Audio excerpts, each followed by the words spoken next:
Olá a todos, bem-vindos de volta. Se você é novo aqui, este é o canal onde detalhamos as coisas do Linux em linguagem simples. Sem controle, sem apenas Google, nós realmente explicamos o que as coisas significam. E hoje temos uma boa, porque o Caxias acaba de lançar seu quinto lançamento de 2026 e há muita coisa incluída nesta atualização. Estamos falando de uma reescrita completa do gerenciador de pacotes, um sistema de atualização reformulado e até mesmo algumas bases iniciais para uma edição de servidor. Então pegue um café e vamos começar. Recapitulação rápida para quem é novo no Linux. CashOS é uma distro, o que significa apenas que é uma versão do Linux construída sobre o Arch Linux. Agora, o Arch tem a reputação de ser meio intimidante. Como normalmente você o instala peça por peça a partir de uma linha de comando, o CashOS usa a mesma base sólida, mas a envolve em um instalador amigável e adiciona vários ajustes de desempenho. Então você obtém o poder do Arch sem precisar ser um profissional do Linux para configurá-lo. É especialmente popular entre os jogadores porque foi ajustado para extrair desempenho extra da sua CPU. Ok, com isso resolvido, vamos falar sobre o que realmente é de novo. Agora, o instalador é apenas o programa que orienta você na configuração do CashOS no seu computador, escolhendo sua área de trabalho, sua unidade, seu nome de usuário, esse tipo de coisa. Nesta versão, a versão de linha de comando do instalador, aquela baseada em texto que você usaria se não estivesse usando o mouse, recebeu várias correções e algumas limpezas nos bastidores. Mas a parte mais interessante é que agora ele tem suporte experimental para algo chamado perfis de instalação do Server Edition. Basicamente, até agora, o CashOS tem sido principalmente sobre desktops, laptops, plataformas de jogos, computadores de uso diário. Mas este é o primeiro sinal real de que a equipe está construindo uma opção específica para servidores, que são computadores que geralmente rodam em segundo plano sem tela, fazendo coisas como hospedar sites ou arquivos. Está marcado como experimental, então ainda não está totalmente pronto, mas é uma boa dica de onde o CashOS está indo. Houve também algumas pequenas alterações específicas do desktop no instalador. Se você escolheu o desktop Perlan com a configuração do Noctalia, sua tela de login, o local onde você digita sua senha para entrar em seu desktop, agora usa algo chamado Noctalia Greeter em vez de SDDM. Pense em um recepcionista apenas como uma tela sofisticada que cumprimenta você antes de fazer login. Eles trocaram uma saudação por uma que combina melhor com a aparência do Noctalia. Da mesma forma, se você estiver usando o desktop Cinnamon, sua tela de login mudou de LightDM GTK Greeter para LightDM Slack Greeter. Novamente, apenas uma tela de login com aparência diferente, nada que você precise configurar. E para usuários do GNOME, eles adicionaram algo chamado QVFSDNSD. Isso parece assustador, mas tudo que realmente faz é ajudar o gerenciador de arquivos a descobrir outros dispositivos na sua rede, como impressoras de rede ou pastas compartilhadas, de maneira mais confiável. E o Cosmic, que é o ambiente de desktop do System 76, agora inclui o Cosmic Monitor, que ajuda a gerenciar as configurações de exibição, como resolução e vários monitores. A seguir, vamos falar sobre as boas-vindas do CashOS. Se você já instalou o CashOS antes, sabe que este é o pequeno aplicativo que aparece após seu primeiro login. Isso ajuda você a escolher seus espelhos, instalar drivers extras, esse tipo de coisa de integração. Um de seus recursos é escolher automaticamente o espelho de software mais rápido para você, usando algo chamado teste de velocidade. Um espelho é apenas um servidor em algum lugar do mundo que hospeda cópias do software CashOS, e quanto mais próximo ou mais rápido esse servidor estiver de você, mais rápido serão seus downloads e atualizações. Bem, acontece que a parte do teste de velocidade que trata do DNS, que é basicamente o sistema que traduz nomes de sites e endereços de servidores reais, não estava funcionando muito bem. Portanto, a classificação do servidor mais rápido nem sempre era precisa. Isso foi reformulado e corrigido nesta versão. Então agora, quando o CashOS lhe disser que este é o seu espelho mais rápido, você pode realmente confiar nele. Agora vamos falar sobre CHWD. Se esse nome é novo para você, CHWD significa CashOS Hardware Detection. É a ferramenta que descobre automaticamente qual hardware você possui, sua placa gráfica, sua CPU específica e assim por diante, e ajuda a instalar os drivers e kernel corretos para isso. Nesta versão, o CHWD ficou melhor na detecção de dispositivos de jogos portáteis, como PCs estilo Steam Deck, combinando com mais precisão algo chamado nome da placa. Basicamente, sua placa-mãe tem uma etiqueta de nome interna no CHWD que agora lê essa etiqueta com mais precisão para saber exatamente em qual dispositivo você está executando. Eles também adicionaram suporte ao idioma búlgaro. Então, uma mensagem para nossos telespectadores búlgaros. Mas a maior mudança é esta. A parte do CHWD que gerencia seu kernel, lembre-se, o kernel é a peça central do software que permite que seu sistema operacional realmente se comunique com seu hardware. Esse backend do gerenciador de kernel foi completamente reescrito. Costumava ser escrito em C++ e agora é escrito em Rust. Rust é uma linguagem de programação mais recente para a qual muitos projetos estão migrando porque tende a detectar bugs antes que eles causem travamentos, especialmente em relação ao manuseio de memória.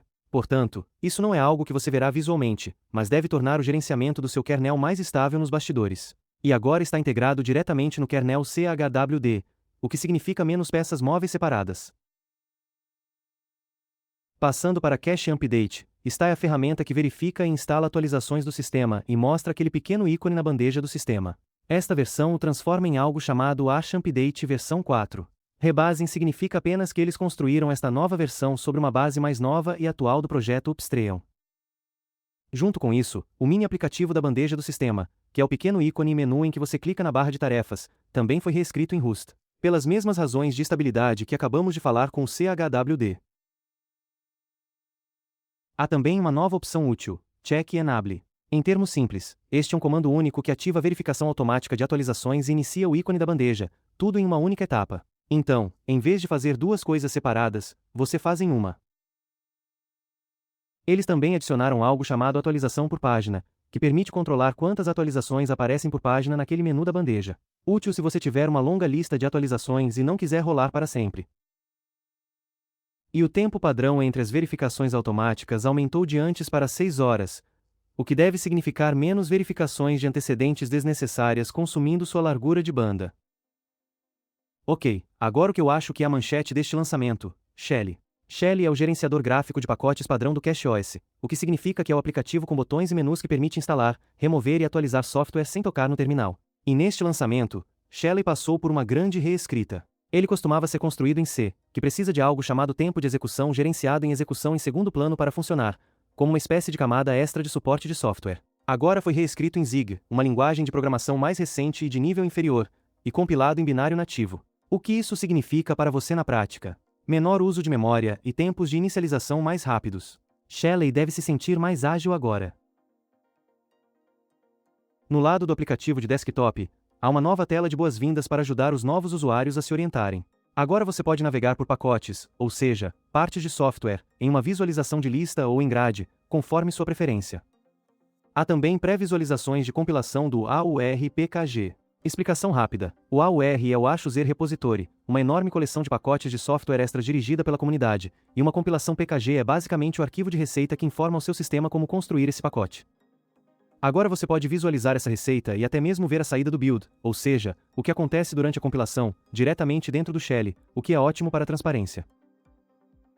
Há também uma nova página de utilitários que reúne coisas como ver seu banco de dados de software, limpar o cache externo, que são arquivos baixados temporariamente que ocupam espaço, e remover pacotes órfãos, que são dependências restantes que nada mais precisa. No lado da linha de comando, o Shelly CLI também foi reconstruído, o que integra pesquisa nos repositórios oficiais e no AUR. Verificações de atualizações combinadas em repositórios, AUR, AppImages e Flatpaks, para que você verifique tudo de uma vez, em vez de separadamente. E importação e exportação de backup tom, o que significa que você pode salvar sua lista de pacotes instalados em um arquivo simples baseado em texto e restaurá-lo mais tarde. Muito útil se você estiver reinstalando ou configurando uma nova máquina. Mais uma coisa, o suporte Flatpak, que costumava ser integrado, agora é um pacote opcional separado chamado Shelly Flatpak Backing. Então se você não usa Flatpaks, Shelly fica mais leve sem aquela bagagem extra. No lado da personalização da área de trabalho, o CashOS adicionou novas variantes do Noctalia para mais 2 gerenciadores de janelas, Mango e Niri. Se você não conhece, os gerenciadores de janelas são formas leves de organizar suas janelas abertas, populares entre pessoas que gostam de uma configuração mínima baseada no teclado. Também há suporte para Noctalia versão 5, agora disponível para arquivos.dot do Hyperland. Arquivos.dot são os arquivos de configuração que controlam a aparência e o comportamento da sua área de trabalho. E os usuários do KDE Plasma recebem uma atualização para o Plasma 6.7. Nas configurações do CacheAway, há uma solução pequena, mas inteligente. Um ajuste do valor do gelo foi adicionado. Sem ser muito técnico, isso afeta a prioridade do processo e foi adicionado especificamente para corrigir um erro relacionado ao Pipeviri, que é o sistema que gerencia seu áudio. Última grande mudança, CashOS Rate Mirrors, a ferramenta responsável por classificar os servidores espelho de que falamos anteriormente, agora extrai dados da API de lista de espelhos do CashOS. Em termos simples, isso deve fornecer classificações mais precisas, especialmente para espelhos desatualizados ou regionais, para que você tenha menos probabilidade de travar o download de um servidor lento ou obsoleto. E apenas algumas pequenas correções que valem a pena mencionar rapidamente. O CHWD agora lida com isso normalmente se um determinado arquivo de identificação de hardware estiver faltando, em vez de apresentar erros. Ele detecta corretamente quando você está executando dentro de uma máquina virtual. E agora cita corretamente os argumentos de comando enviados ao Pacman, o gerenciador de pacote subjacente do CashOS. Uma pequena correção, mas do tipo que evita bugs estranhos em casos extremos. E há um novo servidor espelho adicionado na Hungria, e o guia Wiki Gaming with CashOS recebeu uma grande limpeza. Todas as opções do Proton Launch que não são mais necessárias com o Proton CashOS SLR mais recente foram removidas, mas se você ainda quiser usá-las como referência, elas estão vinculadas na descrição. Então esse é o lançamento do CashOS de agosto. Um gerenciador de pacotes reescrito, um sistema de atualização mais inteligente, algumas bases iniciais da Server Edition e um monte de correções de qualidade de vida em geral. Na minha opinião, escrever a história do Shell por si só é um grande problema para a forma como toda distro se sente no dia a dia. É isso. Se você achou isso útil, deixe um comentário e me diga o que você está mais animado para experimentar nesta nova iteração do CashOS. Obrigado por assistir e vejo vocês no próximo.